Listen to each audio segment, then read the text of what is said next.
Hi guys, Assalamu alaikum. Welcome to SL Lady Boss Kitchen.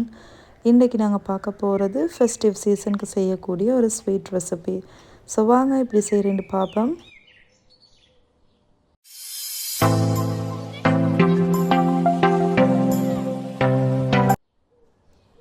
Milk toffee என்றாவே ஸ்ரீலங்காவில் ஒரு ஃபேமஸான recipe.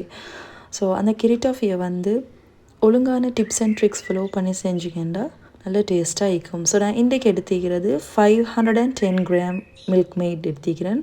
So இது பார்த்திங்கன்னா இந்த பெரிய டின். ஸோ அந்த ஹோல் டின்னையும் ஆட் பண்ணுறேன். அது கூட 1/4 கப் தண்ணி சேர்த்துக்கொள்கிறேன். 500 கிராம் சுகர் சேர்த்துக்கொள்கிறேன். சுகர் பொறுத்த வரையில் உங்களுக்கு 350 to 450 கிராமும் ஆட் பண்ணிலும் ஸ்வீட்னஸை பொறுத்த வரையில். ஸோ நான் இன்றைக்கி 500 மில்க் மெய்டுக்கு 500 கிராம் சுகரையே சேர்த்திக்கிறேன். ஸோ இதை நல்லாவே லோ ஃப்ளேமில் வச்சு தான் செய்யணும். ஸோ கொஞ்சம் நேரம் நாங்கள் மிக்ஸ் பண்ணிகிட்டே இருக்க போக்கில் சுகர் நல்லா மெல்ட் ஆகி இந்த நல்ல லூஸான ஒரு கன்சிஸ்டன்சிக்கு வரும். கிரி டாஃபி ரெசிபியை பொறுத்த வரையில் இன்க்ரீடியன்ட்ஸ் கொஞ்சமாக தான் தேவைப்படும். பட் இது கொஞ்சம் டைம் கன்சியூமிங்கான ஒரு ரெசிபி. பொறுமையாக செஞ்சுக்கிண்டா நல்லா டேஸ்ட்டாக செஞ்சு எடுக்கலாம். அண்ட் இப்போ இது பார்த்திங்கன்னா இந்த கன்சிஸ்டன்சி நல்லா திக்காகி கொண்டிருக்குது. இந்த டைமில் நாங்கள் 1 டீஸ்பூன் வெனிலா எசன்ஸ், தேவையாக இருந்தால் நட்ஸ் ஆட் பண்ணிக்கோங்க. அண்ட் 1 டேபிள் ஸ்பூன் பட்டர் சேர்த்து மிக்ஸ் பண்ணிக்கொள்ளணும்.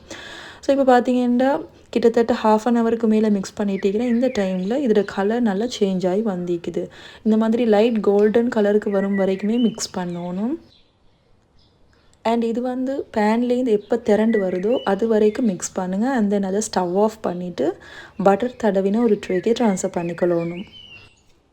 பேன்லேருந்து திரண்டு வரப்போக்குள்ளே ஸ்டவ் ஆஃப் பண்ணிவிட்டு நீங்கள் கூல் டவுனாக வச்சு கட் பண்ணிங்கன்னா வாயில் வச்சதுமே கரைகிற அளவுக்கு வரும். இல்லை இது விட ஹார்டாக ஆகணும்னு சொன்னால் இன்னும் கொஞ்சம் நேரம் மிக்ஸ் பண்ணிகிட்டே இருங்க. அண்ட் இப்போ இதை ட்ரேக்கு ட்ரான்ஸ்ஃபர் பண்ணிவிட்டு ஒரு சிலிக்கான் ஸ்பெட்யூலாவால் இல்லாட்டி ஆயில் பேப்பர் ஒன்று வச்சு இந்த மாதிரி ஈவனாக ஸ்ப்ரெட் பண்ணிக்கொள்ளணும். இதை ஸ்ப்ரெட் பண்ணுற இந்த டைம்லேயே குவிக்காக செட் ஆகிரும். அண்ட் சூடோடையே கட் போட்டு வச்சுக்கோங்க. ஸோ தட் உங்களுக்கு பீசஸ் போட்டு எடுக்கிறதுக்கு ஈஸியாக இருக்கும். கிரி டாஃபியை பொறுத்த வரையில் ஒரு ஏர்டைட் கண்டெய்னரில் போட்டு ஸ்டோர் பண்ணிங்கன்னா குறைஞ்சது 2 வீக்ஸ் சரி உங்களுக்கு ஸ்டோர் பண்ணி வச்சுக்கொள்ளலாம். ஸோ அவ்வளோதான், கிரி டாஃபி ரெடி. ஸோ இன்ஷால்லா இந்த ரெசிபி இந்த ஃபெஸ்டிவலுக்கு நீங்களும் மறக்காமல் ட்ரை பண்ணுங்கள். உங்களோட ஃப்ரெண்ட்ஸ் அண்ட் ஃபேமிலி கூடயும் இந்த ரெசிபியை ஷேர் பண்ணிக்கோங்க. சப்ஸ்கிரைப் பண்ணாமல் வீடியோஸ் பார்க்குறீங்கன்னா மறக்காமல் சப்ஸ்கிரைப் பண்ணிவிட்டு பெல் ஐக்கனையும் ப்ரெஸ் பண்ணிக்கோங்க. இன்ஷால்லா இதே மாதிரி இன்னும் ஒரு வீடியோவில் உங்களையே சந்திக்கிறேன். அது வரைக்கும் டேக் கேர், பாய் அண்ட் அஸ்ஸலாமு அலைக்கும்.